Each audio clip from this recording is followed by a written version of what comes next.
Puisé au cœur de la Casamance dans une nature sauvage et parfaitement préservée, filtrée naturellement par plusieurs couches de sable fin qui lui confèrent une minéralisation équilibrée et une douceur exceptionnelle, la casamançaise est une eau minérale naturelle, légère. J'aime qu'elle soit issue de la nature comme un cadeau. La casamançaise, naturelle comme j'aime.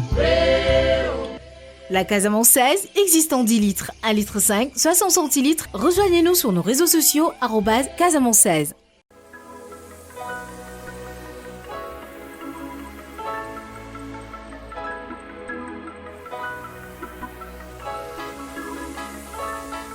Smile, nous vous offrons le goût. Smile, nous vous offrons du plaisir. Smile, nous vous offrons de la passion. Smile, nous vous offrons le meilleur. Vivez l'expérience Smile.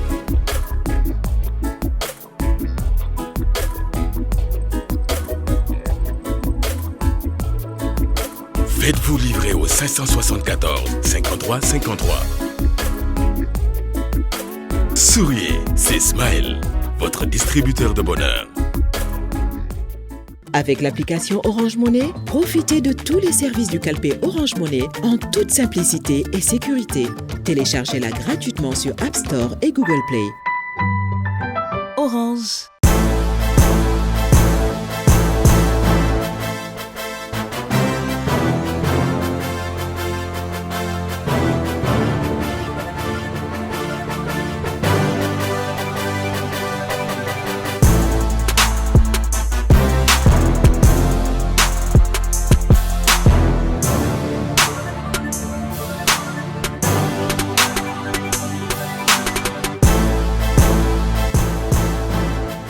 Née à Hambourg, au Sénégal, d'un père libanais et d'une mère sénégalaise, Viviane Chidid est incontestablement l'une des plus belles voix de la musique sénégalaise. À partir de 1993, elle devient choriste dans le groupe de Youssou N'Dour, le Super Étoile de Dakar. Elle gagne une renommée internationale, notamment en interprétant avec Youssou N'Dour lors des concerts publics son succès 7 Seconds. En 2001, elle crée son propre groupe baptisé le Jollof Band et collabore avec de nombreuses stars planétaires telles que Akon, Busta Rhymes ou encore le producteur Jerry Wonder. En 2016, alors que personne ne s'y attendait, Viviane Chidid revient avec l'album Afro-Trap Wouyouma, dont le premier single Wouyouma, éponyme de l'album, devient un hit africain repris dans les plus grands télécrochets africains, dont The Voice Afrique francophone. L'album séduit l'Afrique tout entière et gagne plusieurs prix, dont le meilleur clip vidéo de l'Afrique de l'Ouest avec le titre Wouyouma. Aujourd'hui, dans Sargal, nous rendons hommage à l'une des plus grandes voix du Sénégal, cette diva qui, par son talent, a révolutionné la musique urbaine au Sénégal, Viviane Chidid. Ce soir, c'est Viviane. Pourquoi Viviane? Parce que Viviane a révolutionné la musique sénégalaise. Aujourd'hui, si les femmes, les jeunes filles ont le courage de prendre le micro, c'est parce que Viviane est venue avec de la soul. Elle est venue avec un background de variété. Elle est venue avec ce background de super étoile. Et aujourd'hui, quand elle fait de l'afro-pop, ce qu'on appelle le jollof beat ou l'afro décalé à la sénégalaise ou bien décalé trap, en fait, on appelle ça comme on veut, mais Viviane est venue avec cette sensualité et elle a révolutionné la musique sénégalaise. Voilà pourquoi et elle va ouvrir la prochaine saison des stars et des légendes que nous allons honorer. Aujourd'hui, dans Sargal, c'est Viviane Chidid. Famille. On essaie de prendre l'intro.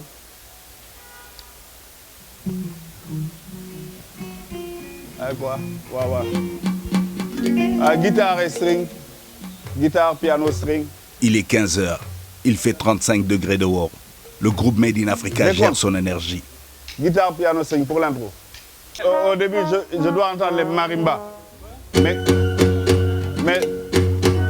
pas bam bam bam. Un jeu. Vas-y sur le marimba.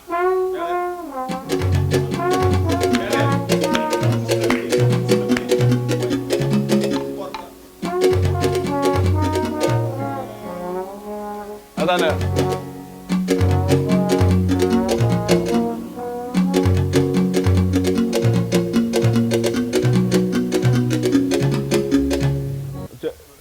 Tu as une phrase que tu as mise là. C'est bon.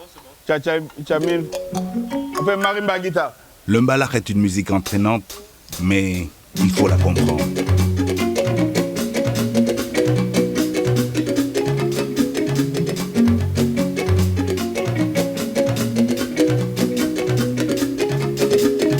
Ça marche. Il y a quoi d'autre dans cette partie-là? Tu as quelque chose dedans?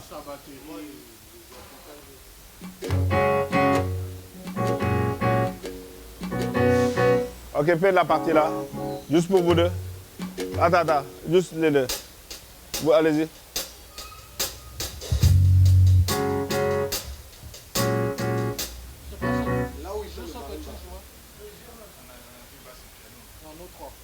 Ouais, avec toi. Mais le jeu de Charlie.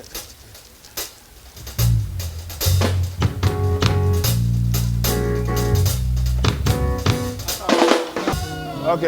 Fais un décompte clair, on y va. Marimba, tout le monde.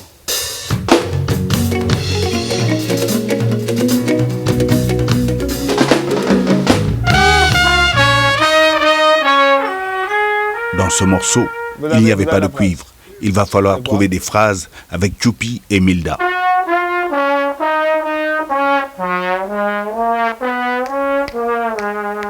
Un, deux.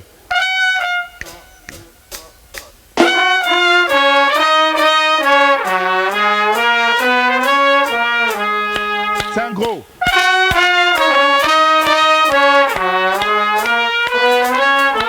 Vous ne jouez pas par la même phrase. C'est soit vous faites des slides ou vous ne les faites pas. 3.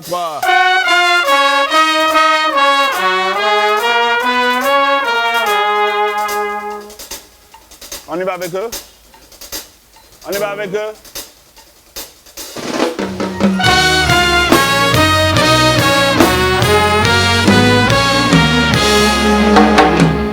Ok. Donc on fait l'intro et on rentre dans le... On va partir du Mbalax de Viviane pour vous transporter dans un autre univers.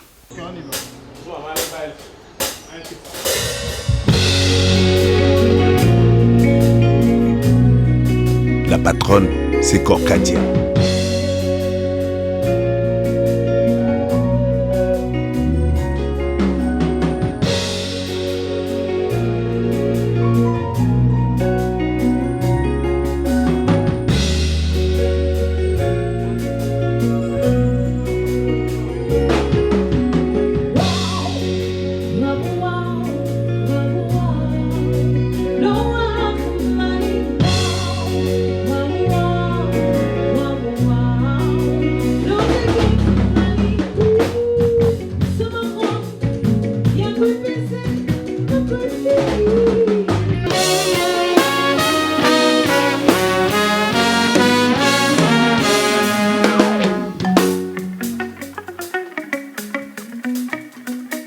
Korka ne résiste pas à l'ambiance. J'espère qu'elle sera concentrée pour ce soir.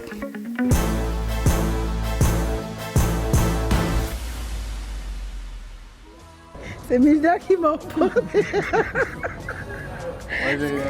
Quand je faisais il m'a fait donc là je ne me retrouvais plus. C'est lui quoi, c'est de sa faute. Non, c'est parce qu'on a l'habitude de se taquiner entre nous. Après, voilà, ça nous met quand même de l'ambiance. Et c'est tout. Et donc on vient de surnommer André. Pourquoi? Je sais pas, c'est peut-être par rapport à sa coiffure. On l'a surnommé Simba.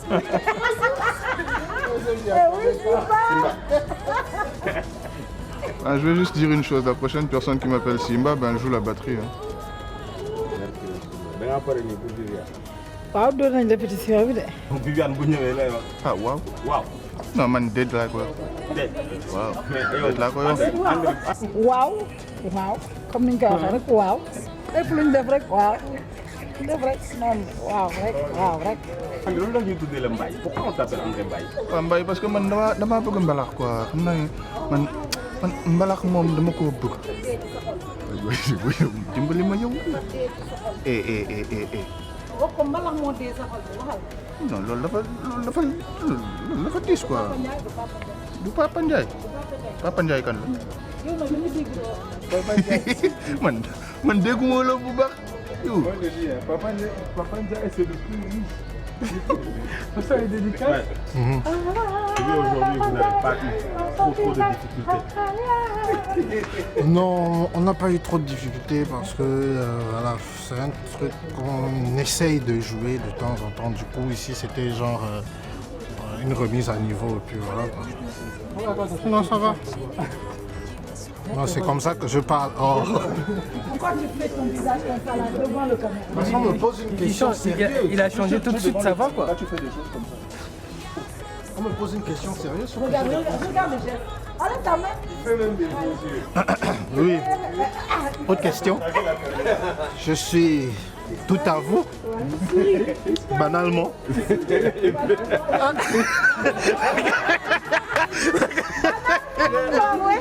Il nous fait ça banalement. Juste pour nous montrer que bon, vous ne pouvez pas faire ça banalement. C'est parce que je ne suis pas venu banalement aujourd'hui.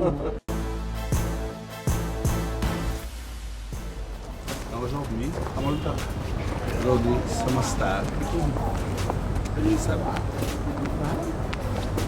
Et franchement, c'est bizarre quoi parce que xamante nañ. Donc interview bi la xam nga day metti. Day metti. Donc danaa essayé nag. waaw mais dina neex quand même parce que xam nga nit ki boo ko xamee di ko laaj pour moom muy tontul boppam ci li nga ko xamee day neex. mais quelquefois day metti parce que question bi xam nga ko donc xamoo ndax da nga koy poser wala doo ko poser. non bul gêné wu ci dara. Ok voilà. Bon, donc je vais jeex na. ouvrir la voie. La diva est enfin là, ponctuelle. Élégance et glamour sont au rendez-vous, comme à son habitude. Chérie, je suis galant. Non, c'est ça. Tu peux même mettre le sac là, comme ça. Okay. Très bien. Chanel, Dolce Gabbana. Tchum.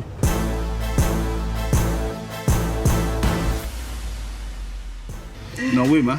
Wow. Aujourd'hui, c'est de me contenter parce que avoir Viviane, c'est vrai que c'est ma sœur, c'est vrai qu'on est amis, mais il faut qu'aujourd'hui nous sargal parce que l'autre nous bëgg la sargal tay parce que Viviane da nga révolutionner musique sénégalaise ñu wax ko bañ ko wax donc révolutionner da nga indi ben côté bu glamour ben côté bu sexy en plus de la voix mais man avant de commencer à tout ça puis da nga indi ay rythme yu bees looloo tax ñu war la sargal parce que da nga gis musique sénégalaise am nga yokk ci dara tu vois parce que tey tous les gens yu ñuy sargal tey c'est des gens qui ont apporté quelque chose.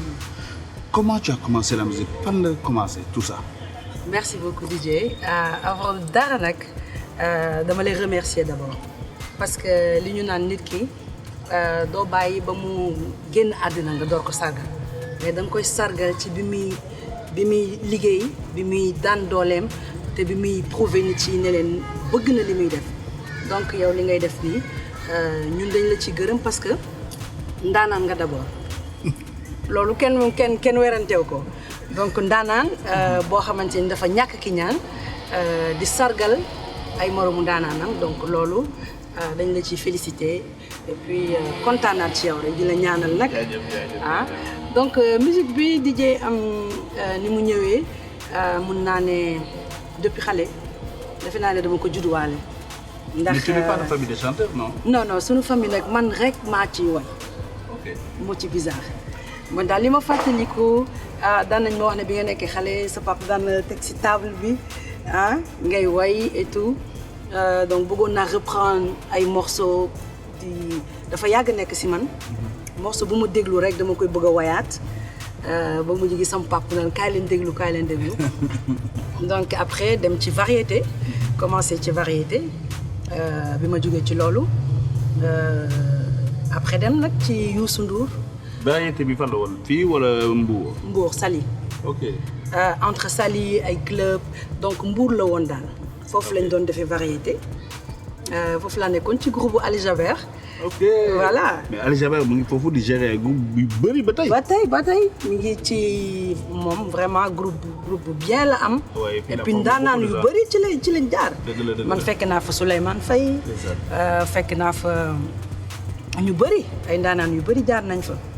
donc ma commencé ci loolu nag ñëw daal di dal nag ci ngand mi ni ñu koy waxee Youssou. waaw le boss. voilà ndax xam nga kuy musique moom départ bi ñëw parce que musique dafa metti nga ñëw dal ci ndaanaan bu toll ni Youssou macha allah mu won la yoon bi donc defe naa du ma def. et tu as marqué ton passage foofu parce que am na ñu bëri kër nañ ba dem.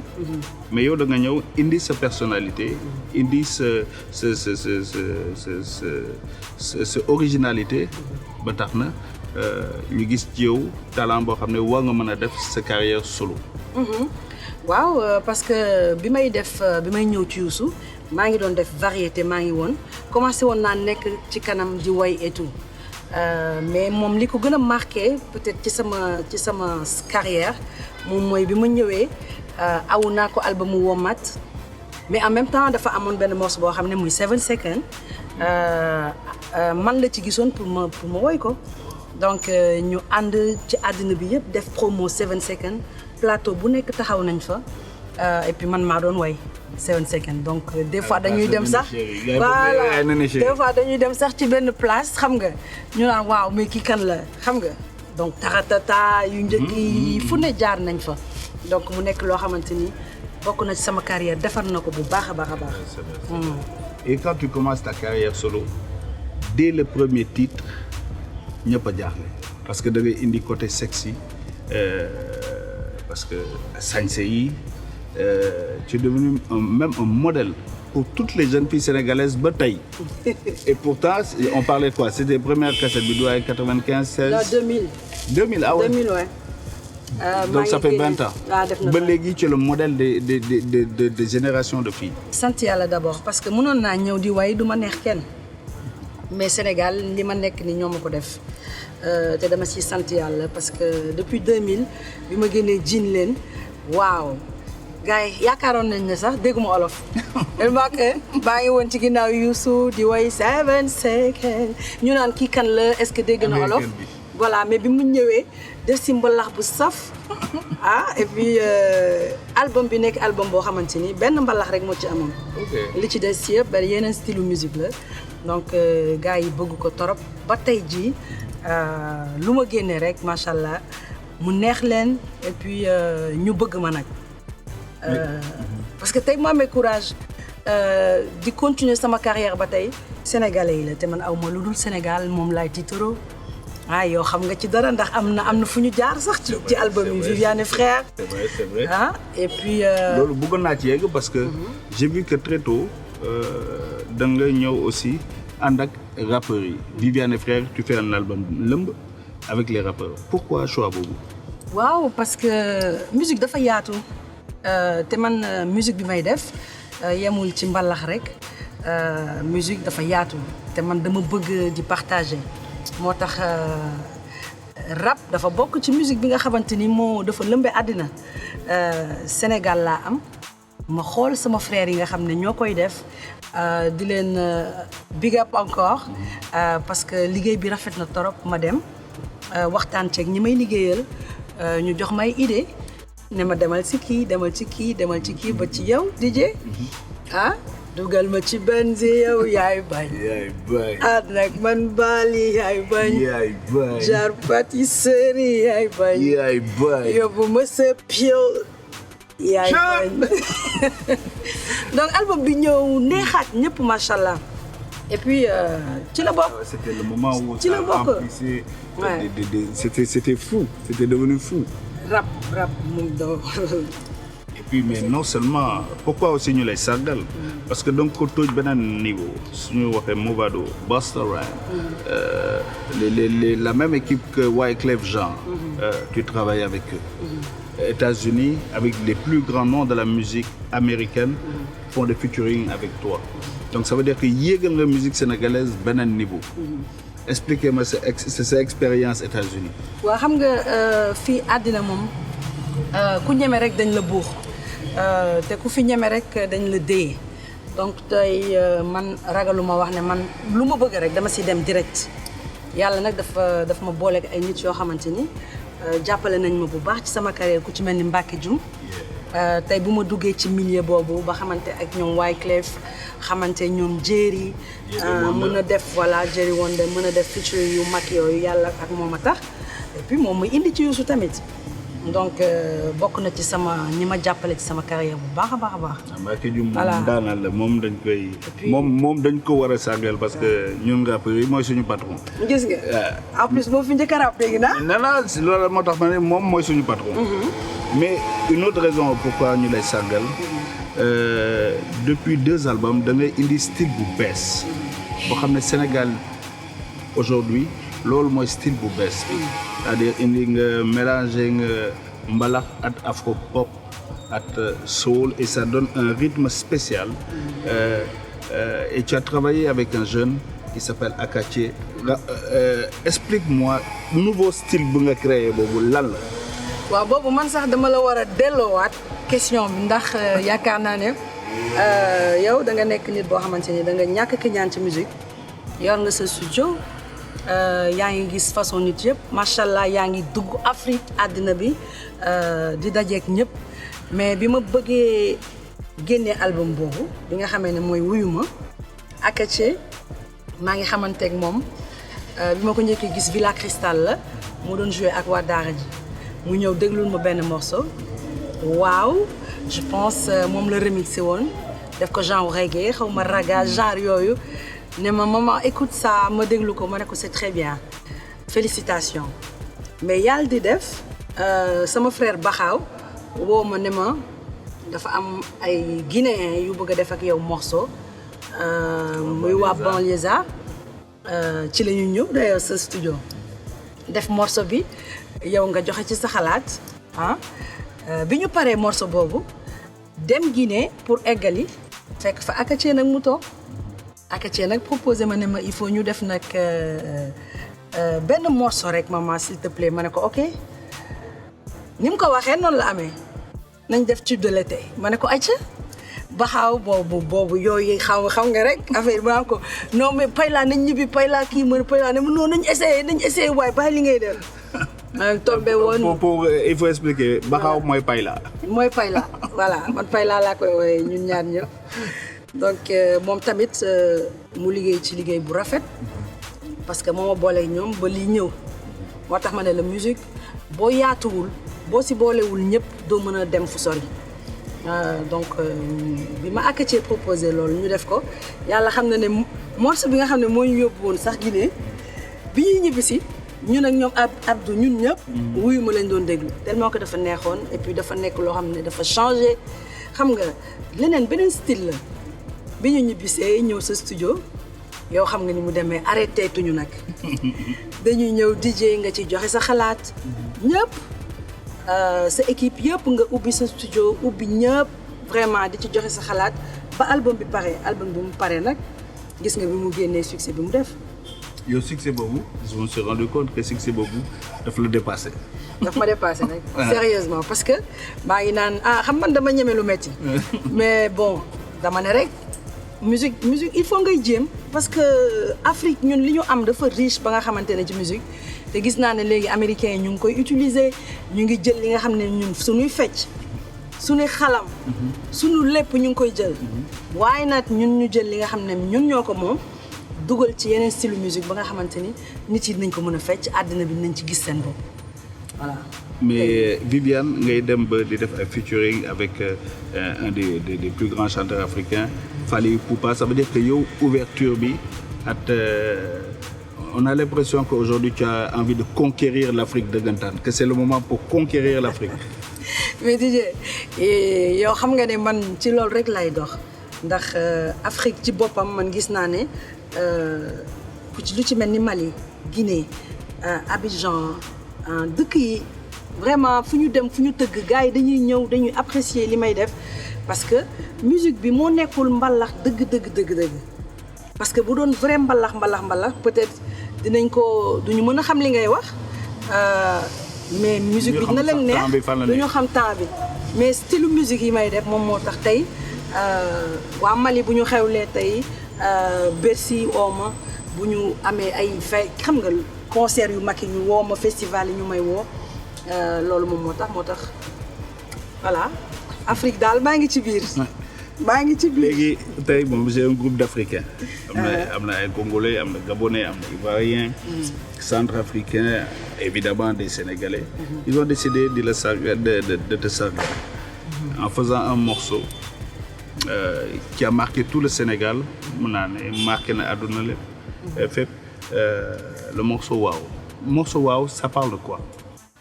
waaw chanson d'amour la xam nga ne waaw nag moom boo ne loo wax ma ni waaw loo def ma ni waaw yàgg nga miir ci man xam nga sama dugg ak sama génn ah xam nga samay àndandoo xam nga samay xarit ak samay dëkkandoo voilà mbëggeel gi foor na foor boo xamante ni moom moo tax may tagg waa ji di ko tagg mais waaw dafa ñëw rek tamit dugg ci xolu ñëpp voilà ñëpp bëgg ko ah ba tax na voilà moom tamit bokk na ci morceau yi nga xam ne marqué na album bi yi nga xam ne marqué na ci bu baax en tout cas daal sama boy nee nañ boobu lañ lay sargale waaw te na yokk nañ ci seen fem nag quelques petits salañ waaw quelques petits salañ mais yow loo def noonu la xam nga nag DJ gars yi xamuñu la de waaye DJ gars yi xam nañ la sax waaye yow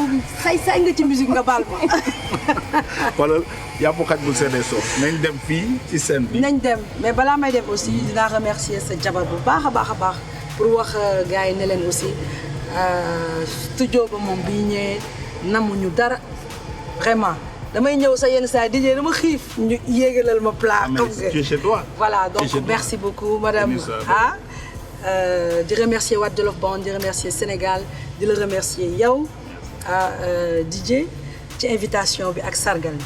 non tey yow la ñuy sargal. man kenn mu war a lii la ñuy wax ñàkk ki ñaan acca. aujourd'hui c'est moi qui porte le sac. Let's go.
Fetu independence Samba gila may matlo ci say ordre rek lay wéy yaa saf sap ak suukar te ma am sa faiblesse pour ma lay gis yaa may tàggaleeg sama saago I love you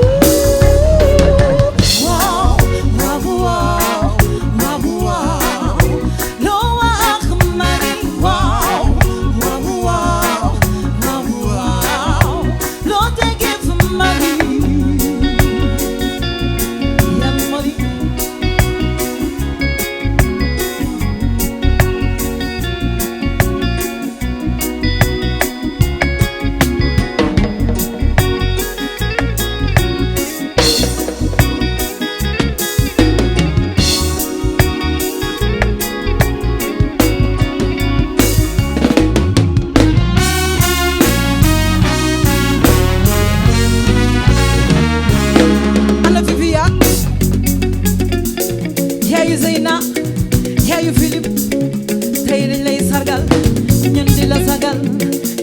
sargal lu Allah yi am jabar di ma ko nëbb te amati jabar di ma ko nëbb maa doon galax di ko jox lu Allah yi am jabar di ma ko nëbb te amati jabar di ma ko nëbb maa doon galax di ko jox Jallo Umaro Jallo Umaro quartier na nen Jallo cay man dan bu dugo kebe mer ba gosas la jëkkër lu mu la jaral xale bi lu mu la jaral bàyyi ndey bàyyi say xarit def ko xarit gi sa yow nga bàyyi yaay fi teg ci bàyyi saa yu la woowee nga ñëw doxal mais jigéen ñi lan la war a def lan la war a def jëlal sa micro oh my goodness waa gars yi ñu waa made in Africa les gars félicitations. Merci Viviane. mais kay kii kan la. kii mooy Kor Kadje. mais Kor ka. wala on s'en fout. xoolal fàtte naa corona bi sax ndax bravo. félicitations. Tu as vu le groupe? Donc tu les connais? Wow. Donc comme c'est dit, c'est toute l'Afrique qui est réunie juste pour toi. Tes impressions? mënuma wax franchement. yàquñu musique bi. mais dañ ko gën a neexal saf sàpp. mais est-ce que man lii dama ko tëggaat sax dañ ma ko may rek ma remixé ko nii. mais loolu la ñuy def. mais soo bëggee. mais Kor ka moo ko def. ah non mais xanaa il faut nga nekk fii on a besoin de toi aussi. mais damay nekk. mais kon nañ ko jéem léegi benn bu sew. DJ. non bu sew rek. bu sew rek. non mais Aïcha ñu dem. Aïcha ok.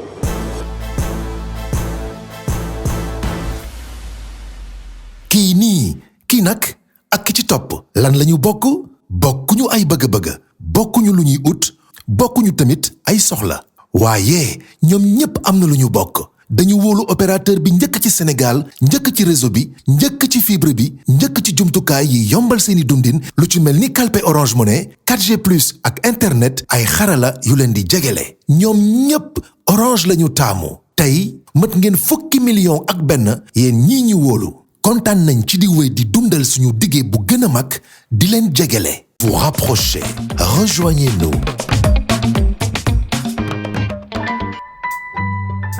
Orange.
nga sàcc sama xol bi dem yaa saf saf ak suukar dama am sa faiblesse tuma laay yaa may tàggaleeg sama sago I love you waaw waaw waaw waaw waaw lu wax maa ni waaw waaw waaw waaw waaw yow loo def maa ni yàgg nga miir ci man xam nga sama dugal sama génn xam nga samay àndandoo xam nga tamit samay dëkkandoo yi maître bi la jàngal ay na loo wax dafa neex ba mel ni naan loo def ma gis ni noonu la I love you kon waaw waaw waaw waaw waaw lu wax maa ni waaw waaw waaw waaw waaw DJ lu def maa ni yaa moon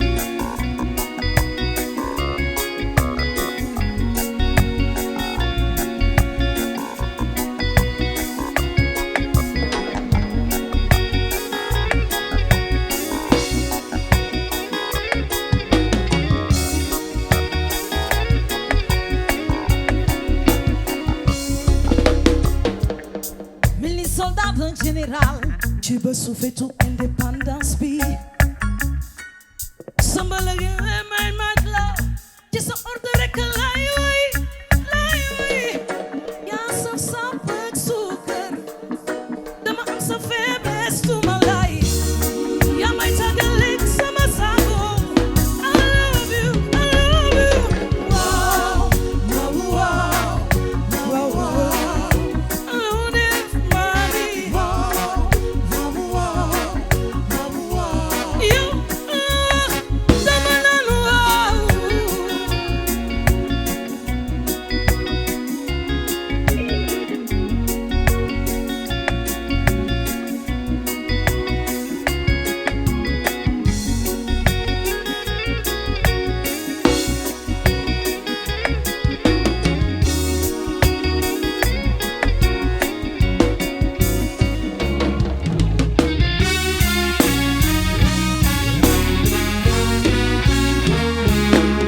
doxalal moo Viviane doxalal Vivi doxalal kay fii ñu doxalal ma ne danga taas lu Alaaji am jabar di ma ko nëbb te amal ci jabar di ma ko nëbb maa doon galax di ko yóbbu man lu Alaaji am jabar di ma ko nëbb amal ci jabar di ma ko nëbb maa doon galax di ko yóbbu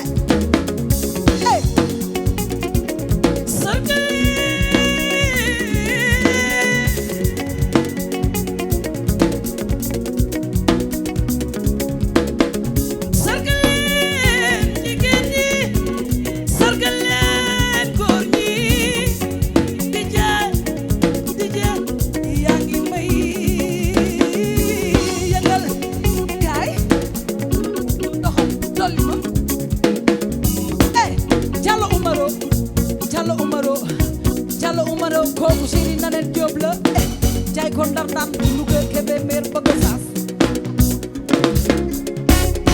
sa jëkkër lu mu la jaral xale bi le lu mu la jaral bay day bay bay bàyyi say xarit def ko xarit Nanet yow nga bàyyi yaay dem ci bàyyi bàyyi saa yu la woowee nga ñëw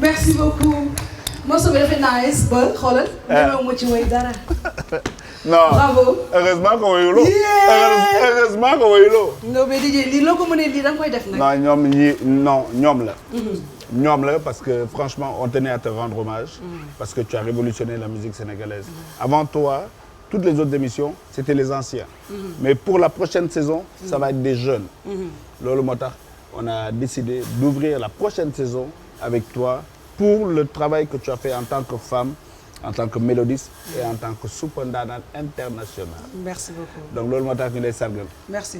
Donc voici les gars. Bravo. Et Kaché aussi. ah xam nga kii saay-saay la. wax ma loolu ma ne kii vrai saay-saay la. ah ndax ñi bokk ci ñuy révolutionner musique bi ci la bokk ak Kaché depuis Wuyuma ah. ouais yow xam nga ne groupe yëpp Sénégal léegi ku ci way yaa ngi dem ci Akaché ah ndax liggéey bu rafet bi muy def. C'est vrai parce que Akaché, je tiens à le dire, c'est celui qui a amené le nouveau style avec qui tu as travaillé. Il y avait lui, il y avait Baxaw. À la musique, toute la musique, c'était lui derrière avec le Jollof Band. Et il a vraiment révolutionné. Bravo pour ce que tu as fait. En tout cas, votre combinaison, ça marche du feu de Dieu. Avec Baxaw aussi. En tout cas, vous avez fait quelque chose. Non, man defu ma ci dara. Alors, loo wax ci Korka. Korka man moom xaw ma kañ ngay génnee album mais Sénégal nañu def très attention am na kuy ñëw macha allah te Korka mi man dama lay ñaanal rek yàlla lafal la cat parce que li ma DJ laaj sànq loolu laa lay waxaat musique da ngay am ouverture te yow ouverture bi nga am ci musique nii ci koo xamante ni génne goo album macha allah bravo. te yàlla na la yàlla lafal cat parce que yaa ngi ñëw nii te di nga gaañ Sénégal pare leen ne man lii laa bëgg dama bëgg ko am fit dama bëgg kuy way lu neex vraiment très belle voix merci machallah kontaan nañu dijee gaawal produire ko kon nag jeex na daal soo ko produire mu produire ko kon nag jeex na daal léegi nañ dem ci salle bi on va débriefer après. Merci les gars. mais dijee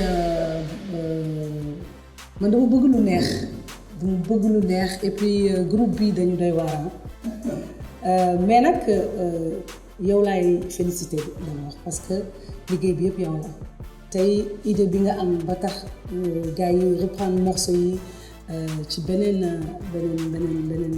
style yaakaar naa ne mu nice ba mu ëpp yow laay remercier yow laay féliciter encore di féliciter groupe bi. Aujourd'hui, c'est important pour moi parce que aujourd'hui, on veut ouvrir sur une autre saison avec une nouvelle génération et de grands vocalistes, de grands chanteurs, mais des gens qui ont fait des classiques et qui ont fait un travail énorme. Et Viviane, franchement, elle a vraiment marqué son époque. Ça fait 20 ans qu'elle est sur la scène. 20 ans en tout cas depuis le premier album et Viviane on a un rapport très spécial. Bon Viviane déjà là c'est un peu comme une tata pour moi. J'étais déjà fan de sa musique depuis quelques années et puis voilà. Elle m'a donné ma chance de faire découvrir ce que j'ai à proposer. Voilà. Et après, ça a bien marché, les gens ils ont beaucoup aimé et puis donc on a continué de faire chemin ensemble, ça se passe bien, on travaille bien. Et en même temps avec elle, c'est comme ce que j'expliquais tout à l'heure avec les gars. Tu peux avoir des idées, n'importe quelle idée, tu sais que les gars ils sont super, ils vont reproduire. Avec elle, on peut tout essayer. Avec elle, tu peux essayer n'importe quoi. Donc, elle aussi, on s'éclate bien au studio. Donc voilà, on a une relation là, au fur et à mesure de travailler, là on a une relation un peu de tata et son petit, tu vois. Donc voilà. xam nga Akaché moom bokk na ci ñi jaxase musique bi parce que moom ivoirien la d'abord. jóge Abidjan ñëw naan mbalax bi xam fi muy teg ñoom seen musique donc bu ñu ko jaxasee ak suñu mbalax tuuti rek gars yi dinañ ko mën a fecc. boo xoolee album beneen level bi ñu def nii wuyu mën a njëkkee ñu ñëw ci beneen level beneen style bu wute la donc groupe bi Jollof Band la au bio ñu joué ko en live mu nice top beneen level amul benn morceau boo xamante ni nit yi mën nañu toog wala ñu ne bii moo ñu daaxal kenn xamul ban moo ci dàq voilà donc Akaché vraiment xale bu am talent la xale bu yaakaar naa ne li muy def sax ñëwagul ci biir. Viviane et Akaché, c'est une paire qui marche. Les deux là, quand ils sont ensemble, quand ils jouent ensemble, il y a une magie qui se crée. En fait, je dois dire même les trois. Il y a Viviane, il y a Barao, il y a Akachi. Akachi, il faut comprendre que c'est pour moi aujourd'hui au Sénégal le plus grand compositeur de musique. Ce petit Ivoirien-là est venu, il a compris comment marchait le mbalax. Il a compris ce qui manquait au mbalax. Donc quand on entend tous les albums de Viviane et de beaucoup de tubes qui passent dans les radios aujourd'hui, c'est le travail d'Akachi. Il est très humble comme ça, mais quand tu le vois devant ses machines, c'est un monstre. C'est un monstre, il est énorme. Et ils s'entendent bien. Il faut les voir en studio, les trois. Tu sens qu'ils se donnent beaucoup d'amour parce que chacun adore le travail de l'autre. Et voilà, moi je suis très content que ces deux-là ces trois se soient découverts. Parce que c'est une team, c'est une vraie team. Quand ils sont là tous ensemble, tu es au studio, tu sais que ce qui va sortir, c'est un tube. Je discutais un peu de ça l'autre fois avec le vieux père, Didier. Et c'est déjà félicité. Ouais, c'est déjà félicité, c'est une grosse vision. Moi, j'avais jamais pensé à une émission comme ça. J'avais jamais pensé à une émission comme ça. Et quand il a expliqué le projet, tout de suite, moi, j'ai vu un peu le truc et j'ai dit OK, quoi. Parce que c'est un gros projet. Et puis, c'est en même temps une autre expérience qu'on est en train de vivre, quoi. Et moi, en tout cas, on s'éclate. Attraper des morceaux comme ça, qu'on ne connaît pas, travailler là maintenant et reproduire ça le soir. Après, on nous dit, ah, vous avez assuré, c'est un truc de ouf. Donc moi, je m'éclate, carrément. J'aime beaucoup cette fille parce qu'elle ose à chaque saison. Elle sait se réinventer. Et c'est ça que je respecte. Elle a fait des projets mbalax purs, elle a fait des projets hip-hop purs, elle est dans l'afro-pop pur, et elle ose créer d'autres choses. Donc c'est pour ça, chaque fois qu'on se voit, chaque fois qu'elle vient au studio, on arrive à faire des choses. Parce qu'elle vient en disant, je suis prête à oser des choses. Et donc, c'est ce que je respecte, quoi. Ce courage musical de dire, je vais aller au-delà de ce que je faisais hier. Je vais me réinventer. Et voilà, on a une grande complicité parce que elle me fait l'honneur de m'écouter, mes petits conseils de temps en temps, je donne une petite idée. Elle me dit, ah ouais, tu crois? Ok, on essaye. Et ça me fait plaisir, tu vois, moi je pense qu'elle m'honore en faisant ça parce que nous, voilà, on a peut-être une petite expérience, mais voilà, il faut savoir raison garder. Et voilà, en tout cas, il y a une complicité et c'est parce que j'aime beaucoup ce qu'elle fait. Franchement, j'avoue, j'aime beaucoup, beaucoup, beaucoup ce qu'elle fait, je suis fan. Déjà, comme je disais tout à l'heure, on fait un peu tout ce que j'aime. C'est pour ça que je dis que je m'éclate vraiment. Parce que moi, on appelle ça souvent des réharmonisations. On refait des nouvelles versions, on prend des morceaux, on refait des nouvelles versions. Moi, j'ai l'habitude de faire ça et j'aime ça. Donc quand tu trouves des gars, des musiciens qui sont là, qui sont prêts, avec qui tu ne dures pas, tu vois. Dès qu'il y a des idées, on arrive à exécuter ça en même temps, on fait tout propre. Moi, j'aime comment on passe de tel style à tel style. Donc ça montre un peu aussi la capacité de tout le monde. La capacité de tout le monde, comment est-ce qu'on peut passer, on peut passer du mbalax au reggae, adapté, à commencer par les chanteurs jusqu'au batteur, tout le monde, toute l'équipe vraiment. On s'amuse bien, moi j'aime beaucoup. Et ce qu'on fait, et voilà. Moi j'apprends à être un bon directeur artistique. Voilà, c'est-à-dire je sais pas, l'ADA, directeur artistique, c'est-à-dire diriger un peu, tu vois, quand il y a les musiques, refaire les versions, et voilà. Donc je m'exerce beaucoup à ça, donc voilà. dama tiit fi ma toog xaw ma lu may def maa ngi bëgg a fecc maa ngi bëgg a jóg fecc dama mujj sax xam nga ñam tuuti way ah donc vraiment félicitations DJ liggéey bi rafet na et puis nii la àddina moom nii la gis lu rafet di ko def ah te ci jamono jooju la ñu toll te yaa ngi koy def. Aujourd'hui l'homme du match aujourd'hui c'est une femme. Pour moi c'est Korka. Parce que Korka aujourd'hui elle a exécuté ça franchement. C'était parfait. Parce que Viviane joue avec sa voix, Elle sait monter, elle sait descendre. Et puis les mélodies sont parfaites. Korka a su relever le défi. Et surtout le mettre sur le reggae et que ça groove. Tu vois, parce que c'était un balard. Elle a amené ça sur le reggae. Elle a fait tourner le truc et j'ai senti que Viviane a aimé ce nouveau feeling-là.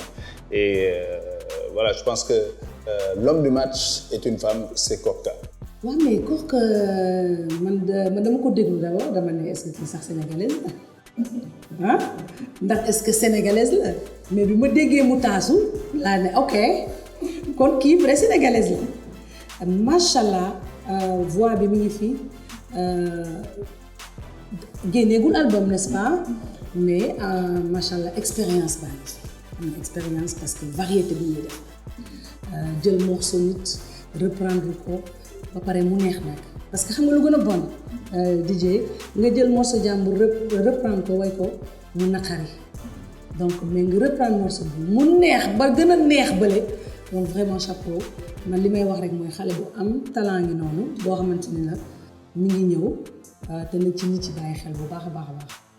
Tu vois, et puis elle a la générosité de partager avec Korka. Pour moi c'est ça la marque des grands artistes.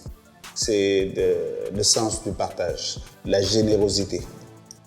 Et j'ai beaucoup aimé aussi les mots gentils qu'elle a eus pour Korka parce que pour moi, un artiste doit pouvoir tirer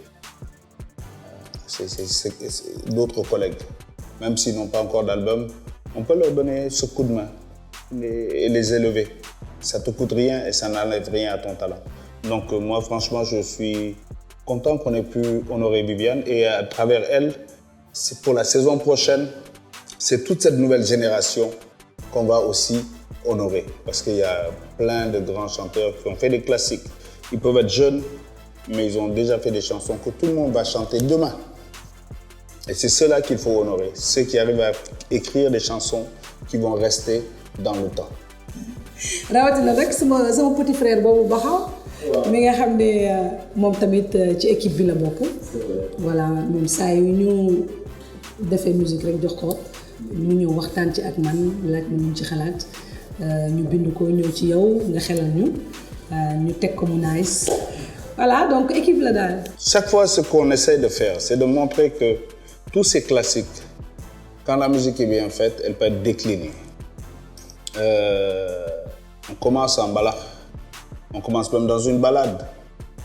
On amène un peu de balak et quand tu penses qu'on va rester en balak, on va en reggae. Parce que dans le balak, il y a une pulsion reggae qui est dedans. Il y a une vraie pulsion reggae. Quand tu entends le balak, il y a une pulsion reggae. Mais à cause de tous ces instruments, souvent quand on fait une programmation balak, tu ne la sens plus. Alors que si la chanson est bonne et que tu dépouilles, tu peux sentir cette pulsion reggae. Maintenant, il faut savoir le jouer. Parce que reggae, il faut qu'on toque. Un reggae doit être bien assis. Le drum and bass, ça doit être, la batterie basse, ça doit être bien assis. Et ensuite, tout ce que tu mets, ça glisse. Et je voulais qu'on entende la voix de Viviane. Parce que souvent, dans ses arrangements, dans ses sons, il y a tellement de choses que tu oublies la diva, la voix de cette diva. Et on a fait des arrangements pour permettre que la voix de Viviane s'exprime et puisse voyager, surfer dans la musique. Elle l'a fait magnifiquement. Et ça veut dire que tu vois, elle écoute l'arrangement pour une fois, one way. Elle a capté, elle te le fait magnifiquement. mais man dama kontaan DJ ah xam nga li ñu naan peccum liir bu neexee ndey jëm muy tey ca mbagg ya te defe naa ni Sénégal ñoo ñu bëggal seen bopp rawatina nag yow nga am vraiment idée bu nice bi di sargal musicien di sargal ndaanaan bi surtout ñi fi def lu rafet nga woo leen ñu reprendre seen morceau nga sargal leen wan Sénégal ne leen ñii ñoo tey musique bi defe naa loolu c'est important te li nga def nii gars yi dañ ci war di bàyyi xel ndax yow mii la ñu war a njëkk a sargal sax balaa nga ñu sargal ndax yow fi nga jaar ci musique bi yaakaar naa ne rëy na yaatu na te bëri na donc DJ li may wax rek mooy maa ngi lay féliciter sa équipe bi yëpp yi nga àndal et puis idées yi nice na gën a yokk gënal yokk idées yi rek gënal génne ndax liggéey bi ñoo ko bokk ci Sénégal benn bopp la donc chapeau encore bravo DJ yal na la fi yàlla bàyyi fi sa famille bàyyi fi sa équipe yëpp bàyyi fi groupe bi bàyyi fi ñëpp et puis xalaat yi di gën a yokk muy gën a nice man moom naa la sargal léegi incha allah. Ce que Viviane nous a montré c'est que on peut venir de Mbour, une ville à 100 km de Dakar, arriver à Dakar, faire une super carrière, aller partout dans le monde, faire une super carrière et rester humble, modeste et généreux. Parce qu'en fait, le talent, la gloire, le succès, ça n'arrive pas qu'aux autres. One love.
Souffle tout indépendance bi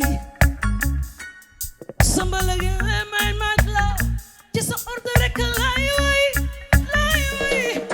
yaa saf sap ak suukar dama am sa faiblesse tu ma lay yaa may tàggaleeg sama sago I love you wow wow wow wow wow def mari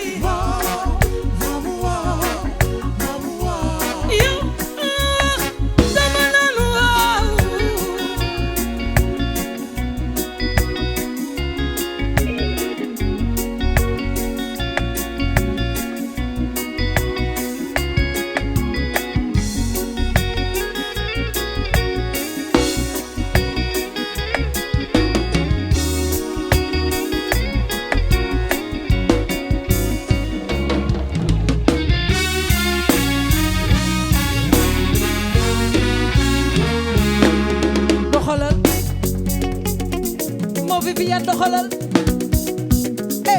Vivi doxalal kay fii ñu doxalal ma ne danga taas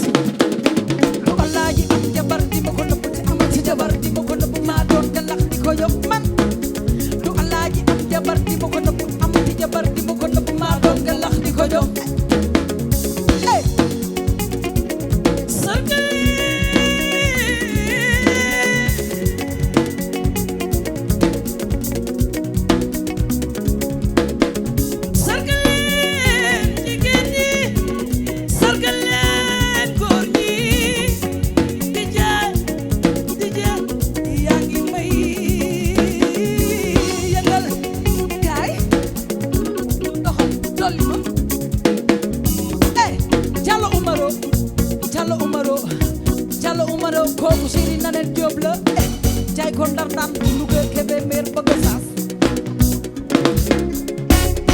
sa jëkkër lu mu la jaral xale bi le lu mu la jaral bay ndey bay say xarit def ko xarit Nanel yow nga bay yaay e teg ci bay saa yu la woowee nga ñëw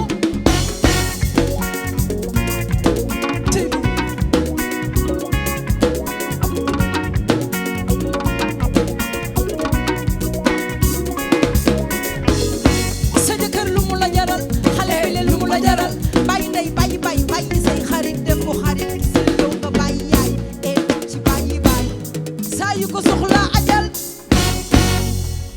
ak seen application Orange Money bànneexu leen si njëriñu seen kalpe Orange Money si lu yomb te wóor téléchargé leen application bi si App Store ak Google Play.